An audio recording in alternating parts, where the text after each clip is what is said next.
Welcome to Democracy Now!, democracynow.org, the War and Peace Report. I'm Amy Goodman. Israeli ground forces have advanced deeper into Gaza City, forcing thousands of Palestinians to flee under heavy fire from tanks, fighter jets, and naval bombardment. The relentless strikes killed at least 79 Palestinians over the last 24 hours, according to Gaza health officials, with another 228 wounded. Among the dead are a mother and child killed in an air attack on a residential apartment in the Shati refugee camp, and 13 people killed in an Israeli attack in front of Al-Shifa Hospital. This is Yasmin Zakut, who narrowly survived an assault that collapsed her family's home in Gaza City.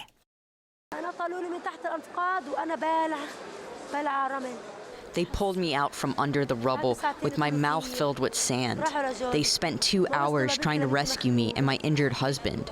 My daughter suffocated under the debris. The ruins of the house crushed my legs, and the columns were on my chest. My husband and son are in critical condition, and my daughter died. Gaza City is under a complete internet and communications blackout for a second straight day after Israel's strikes destroyed infrastructure. Meanwhile, an investigation by the New Humanitarian has documented the names of nearly 3,000 Palestinians who were killed while seeking food, and almost 20,000 others who were wounded by Israeli forces. That includes nearly 1,000 Palestinians killed at or near aid sites operated by the militarized U.S. and Israeli-backed so-called Gaza Humanitarian Foundation.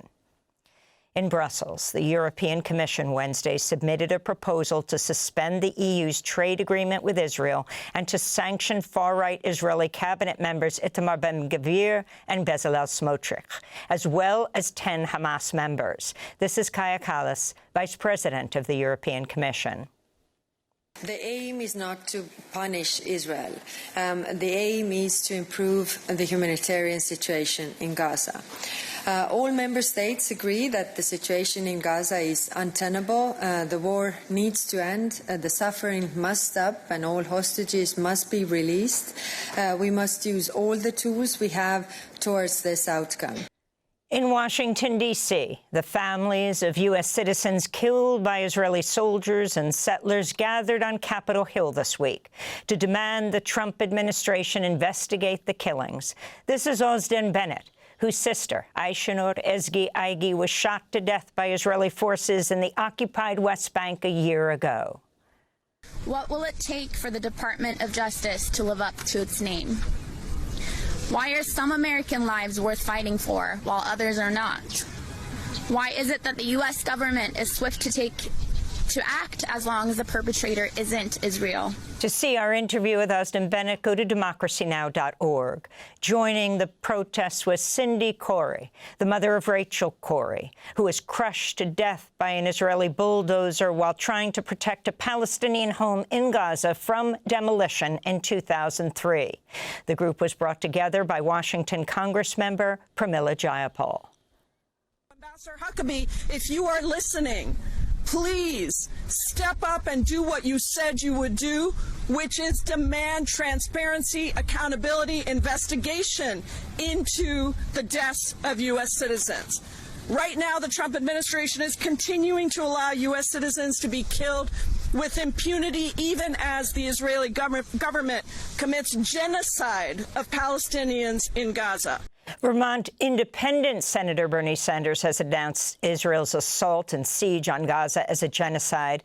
Senator Sanders wrote in an op-ed on Wednesday, quote, "Over the last 2 years, Israel has not simply defended itself against Hamas. Instead, it has waged an all-out war against the entire Palestinian people.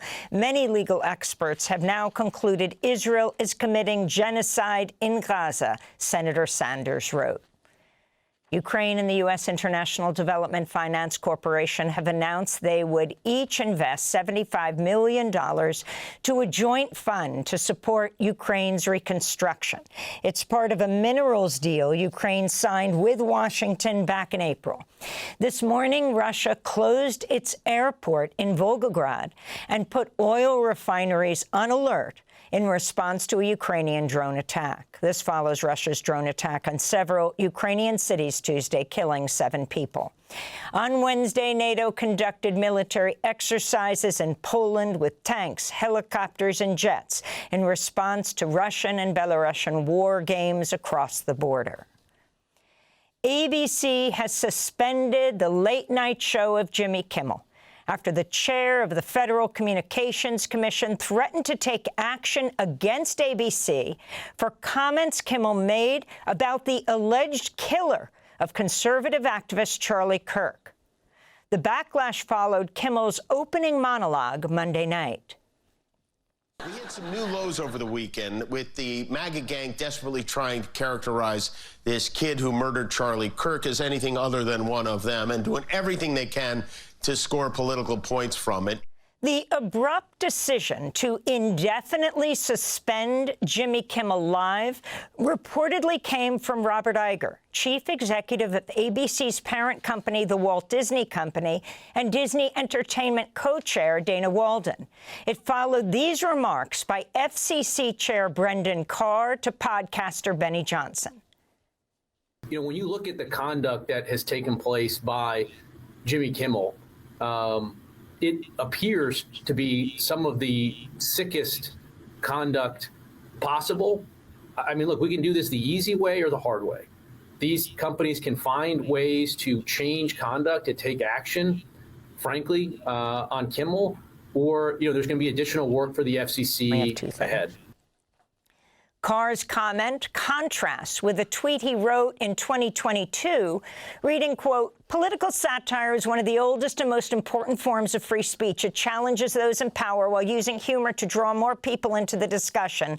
That's why people in influential positions have always targeted it for censorship," Brendan Carr wrote in 2022. In 2023, Carr wrote, "Free speech is the counterweight. It is the check on government control. That is why censorship is the authoritarian's dream," he wrote. Kimmel's removal comes amidst a $6.2 billion merger between Nexstar, one of the biggest owners of ABC affiliates, and Tegna, which requires FCC approval. In a statement, the president of Nexstar called Kimmel's jokes offensive and insensitive at a critical time in our national political discourse, unquote. The largest of ABC's affiliate groups, the Sinclair Broadcast Group, said it would suspend Jimmy Kimmel Live until formal discussions are held with ABC about, quote, professionalism and accountability. Sinclair also demanded Kimmel make a direct apology to Charlie Kirk's family and for him to personally donate money to Kirk's conservative youth organization, Turning Point USA. This comes after CBS announced it was canceling The Late Show with Stephen Colbert next May amidst a corporate merger between Paramount and Skydance Media. President Trump welcomed Kimmel's suspension, writing on social media from London, quote, "The ratings challenge Jimmy Kimmel Show is canceled. Congratulations to ABC for finally having the courage to do what had to be done," unquote. Trump also attacked other late-night hosts, saying Jimmy Fallon and Seth Meyers should also be canceled. In southern Pennsylvania, 3 police officers were killed and 2 others seriously wounded by gunfire Wednesday as they were following up on a domestic investigation in rural York County. Investigators did not immediately identify the suspect, who they say was shot dead by the officers' return fire. The former director of the Center for Disease Control and Prevention, Dr. Susan Manaras, told a Senate panel Wednesday how she was pressured by Health and Human Services Secretary RFK Jr. to fire top CDC scientists and sign off on vaccine recommendations issued by a panel filled with RFK's appointees. Dr. Manaras also recounted how RFK Jr. accused CDC employees of, quote, killing children in a meeting with her a week before she was fired. She warned that RFK Jr.'s actions could cause the return of preventable diseases such as, quote, polio, measles, diphtheria, and whooping cough. The stakes are not theoretical. We already have seen the largest measles outbreak in more than 30 years, which claimed the lives of 2 children. If vaccine protections are weakened, preventable diseases will return.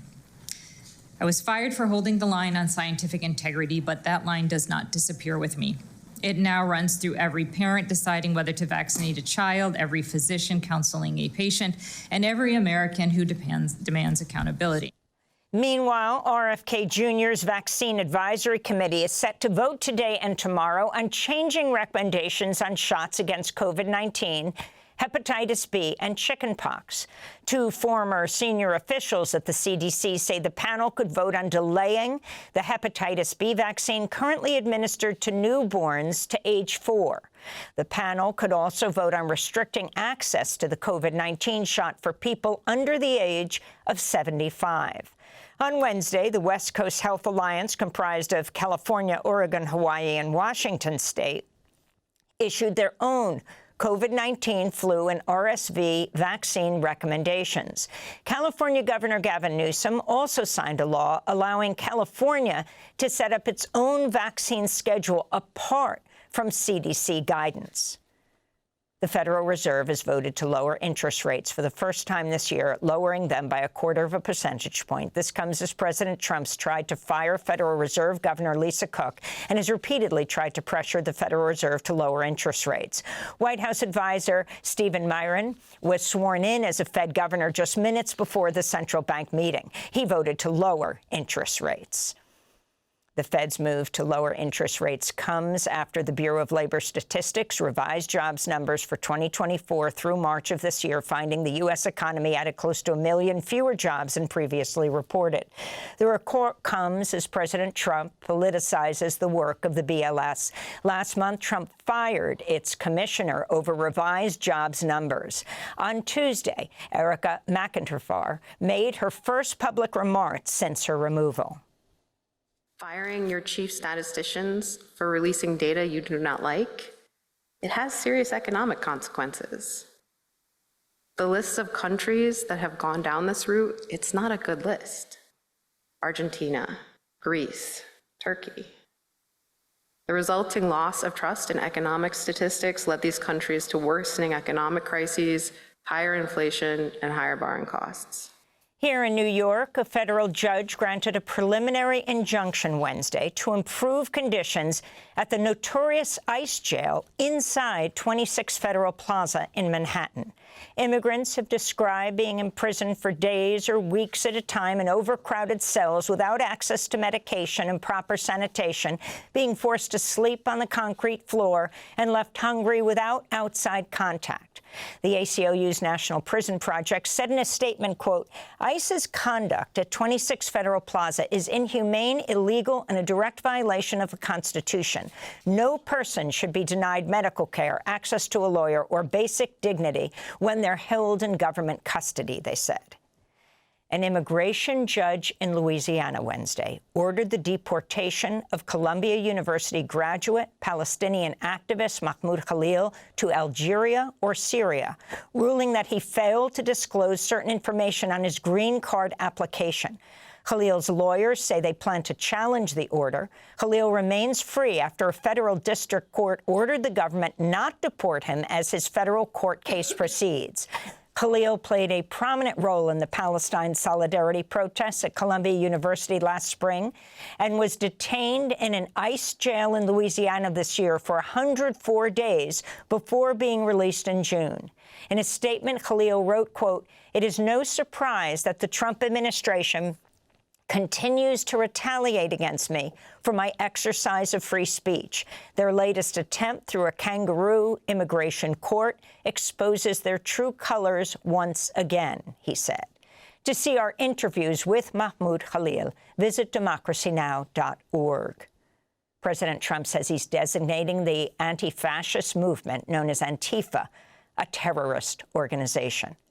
Writing in the early morning hours after a lavish dinner at Windsor Castle with the British royal family, Trump wrote on his social media site, quote, "I am pleased to inform our many USA patriots that I am designating Antifa, a sick, dangerous, radical left disaster, as a major terrorist organization," unquote.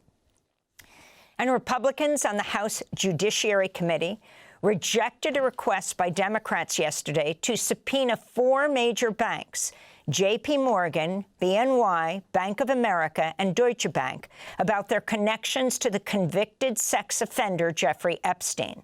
The subpoena would have looked into $1.5 billion worth of suspicious transactions previously flagged by the banks. It comes as the committee's ranking Democratic Congressmember, Jamie Raskin, grilled FBI Director Kash Patel yesterday about the Epstein files. Wait, have you released all of the stuff that the FBI has seized from Epstein's house? The computers, the emails, the file cabinets, the documents? What about the financial records? Have you released all of that? Everything the court has allowed us to release. Which court are you talking about? 3 separate federal courts have come in and said... We're talking about the evidence you've got. It's got nothing to do with what those courts have. Do you have any idea how the law works? Wait. Do you want me to break the law in a federal judge's order? No, I want you to follow your own word, Director Patel. You said up there it was under the direct control of the FBI director. He had the black book. And those are some of the headlines. This is Democracy Now!, democracynow.org, The War and Peace Report. Thanks for watching Democracy Now! On YouTube. Subscribe to the channel and turn on notifications to make sure you never miss a video. And for more of our audience-supported journalism, go to democracynow.org, where you can download our news app, sign up for our newsletter, subscribe to the daily podcast, and so much more.